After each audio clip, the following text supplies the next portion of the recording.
I want to thank Chuck and also Bill Gage. Chuck Leinbach is a campaign manager, and Bill and Gwen Gage have been the co-chairs of my campaign since back in 2007. I want to thank my mother and father, Christian and Valeria Leinbach. They made the trip out here, courtesy of my wonderful wife, Jennifer. I want to also thank a number of the supporters and volunteers that are here, and all of you that are online. We're trying something different, and actually, at the end of the day, this was probably the right time to do an online event, so some of you hopefully are curled up in front of your fireplace or your wood stove and are nice and comfy in your home and able to watch this special presentation via your computer. There's a picture of my grandfather, John Yancek, next to my desk. He and my grandmother, Victoria Kaiser, came to America around 1900. She died when I was 3, and he died in 1972 when I was 13 years old. In 1979, my Aunt Alice and Aunt Mary took me on a trip to visit relatives in Czechoslovakia and Hungary. That trip changed my life, and in many ways influenced me to become who I am today. While there are many memorable moments during that trip, there's one that stands out. One evening I was meeting with a number of young people in the town where we were staying, and they wanted to know about America. So I showed them pictures and answered questions with my Aunt Mary translating into Slovak. At one point they asked me what I meant when I talked about freedom. They heard me reference it several times in our conversation, and they wanted to know what it was. I tried, but I was unable to explain. You see, these young people were all born after World War II. They never knew anything except communism, and they simply could not understand the concept of freedom. It was then that it struck me that trying to explain freedom to someone who has never experienced it is like trying to explain air to someone who has never breathed it. When I came home to America, I kissed the ground, and I promised myself and God that I would do everything I could to make sure that my children and my grandchildren would never grow up not knowing the blessings of freedom. I've been involved in government and politics ever since. Now, this story may sound simple and possibly trite to some who hear it, but to me it has been a reminder of what happens when freedom is lost. I'm involved in government today because of that experience. And today I'm asking for your support to help re-elect me as your Berks County Commissioner and to work with me to make Berks County better. I strongly believe that no person, business, or organization is ever good enough. We must always be working to grow, learn, and be better. If we become satisfied, we become stagnant and others will pass us by. There's no standing still. We either are moving forward or falling behind. And I believe we can do better. There have been a number of positive steps taken in recent years, but let me just target a few major areas. Fiscal responsibility.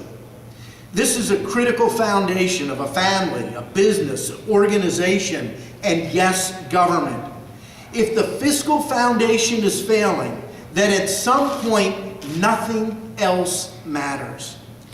Berks County has a solid financial foundation. It is demonstrated in our AA+ bond rating, in our fund balance, and in the reputation of this Board of Commissioners that have gained for being responsible when it comes to fiscal management. Free enterprise. Berks County needs to be known as a job-friendly county. By working with business educators, community leaders, and promoting Berks County beyond our borders, we've seen an increase in jobs so that today we have an unemployment rate of 4.5%. That's down from 5.3% in January of 2008 when I took office, and a high of 10.1% in February of 2010. Today we are below both the state and national average when we look at unemployment rates, and we continue to work to improve employment in Berks County. Fighting for Berks County.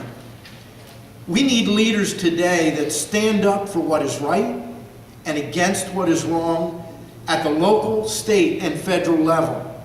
Berks County recently voted to merge BARDA with the Lancaster-based Red Rose system, forming the South Central Transportation Authority, saving Berks County taxpayers over $2 million over the next 5 years. But we also need to fight against what is wrong. I believe we need leaders that will stand up for the 10th Amendment and against federal overreach. I'm working with our state and national county associations, CCAP and NACO respectively, to battle the federal regulatory overreach that could cripple farming, business, and local government here in Berks County and across the United States. That is why I, along with commissioners here in Pennsylvania and across the United States, are fighting the EPA on their proposed Waters of the U.S. regulations. That is why I am working now with Berks County Planning, local municipalities, DEP, and FEMA to resolve serious errors with the FEMA floodplain map here in Berks County. Folks, talk is cheap. It's actions that speak, and I believe in action.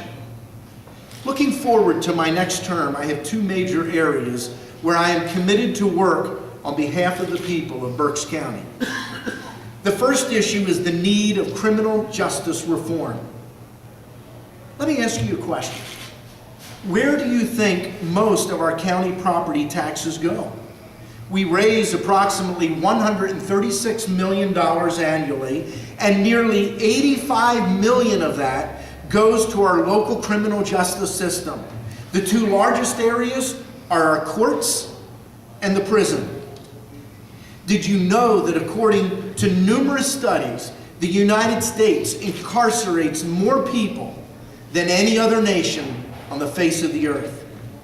Did you know that in the last 30 years, the Pennsylvania Department of Corrections budget grew by 1,700%, and that the PA prison population in the same period grew by 500%. And in that same time, Pennsylvania constructed 18 new prisons. We need to rethink the way we approach criminal justice. Prison should be for people who are violent and need to be separated from the population. Sending people to our county jails for mental health issues, truancy, and parking tickets is just plain wrong. All three are realities in the Berks County Jail, and you as taxpayers are footing the bill.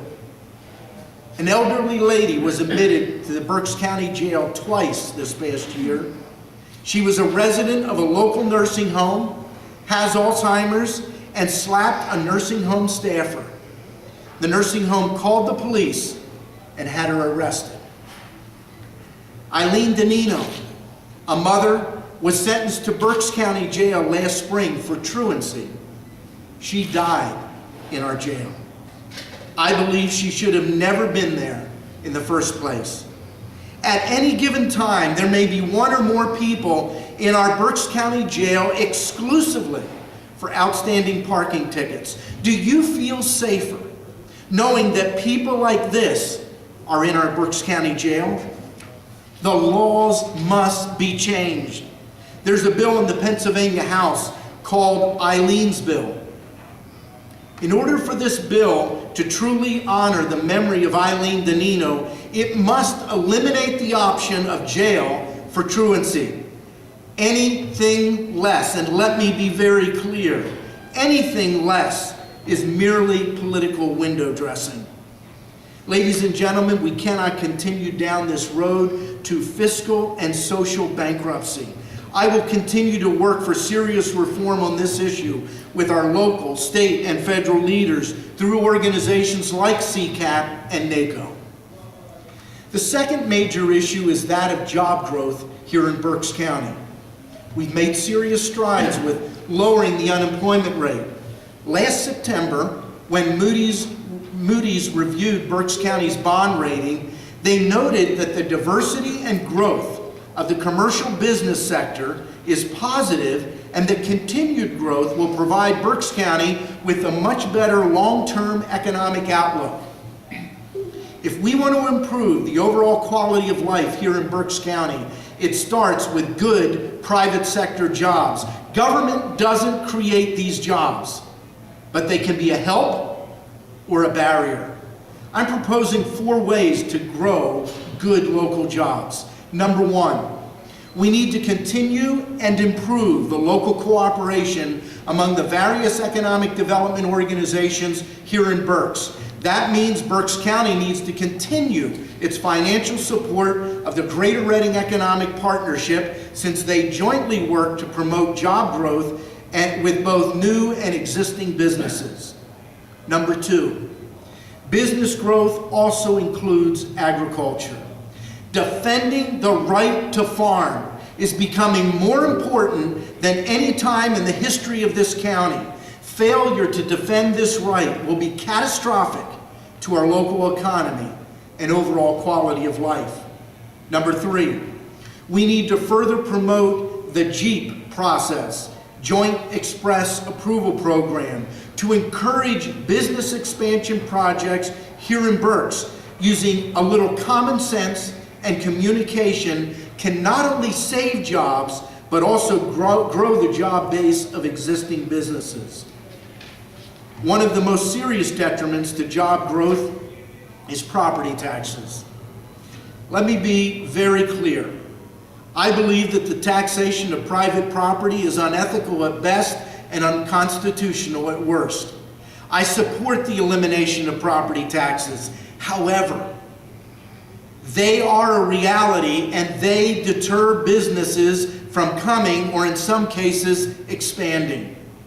I am advocating for a county-wide LERTA. LERTA stands for Local Economic Revitalization Tax Assistance, because, number 1, unlike many programs, it does not take money from one group of people and give it to another.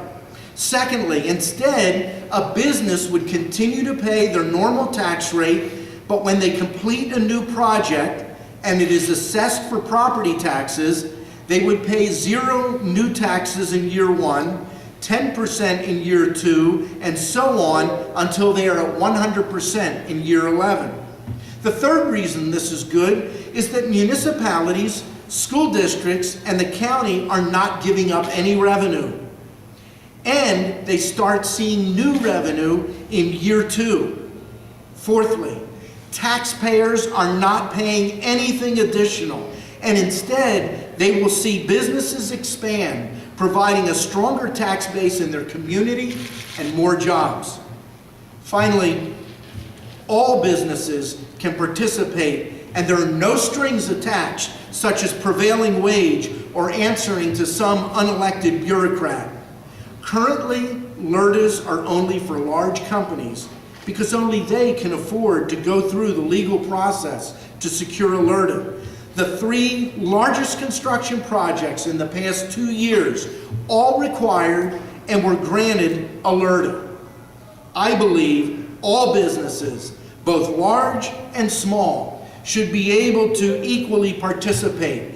If a LERTA is good for a Fortune 500 company in Bethel, then it's good for a small business as well. We need to send a clear message that Berks County is serious about business and jobs. I love Berks County. The Leinbach settled in the Ole Valley in 1723. My wife and I raised our 3 children here, and it's the place we call home. I enjoy my work as your county commissioner, and I count it a privilege to serve you. I, along with my commissioner colleagues, other county elected officials, and an amazing team of county employees, have accomplished a lot in the past 7 years plus. But I believe we can do even better. Tonight, I'm officially announcing that I'm running for re-election as your Berks County Commissioner. What I've been able to do as a commissioner, I am not done alone. The men and women in Berks County government have played a major role, as have many of the citizens of this wonderful county. In order to help make the county better and stronger, I need your help. Please join with me tonight and support my re-election as your Berks County Commissioner. My grandfather and grandmother came to America for a better life. People are still coming to America seeking that exact same dream. The people who call Berks County their home today are looking for a better life. I believe together we can work to make Berks better. Thank you. God bless you, and God bless the United States of America. All right, guys, don't go anywhere.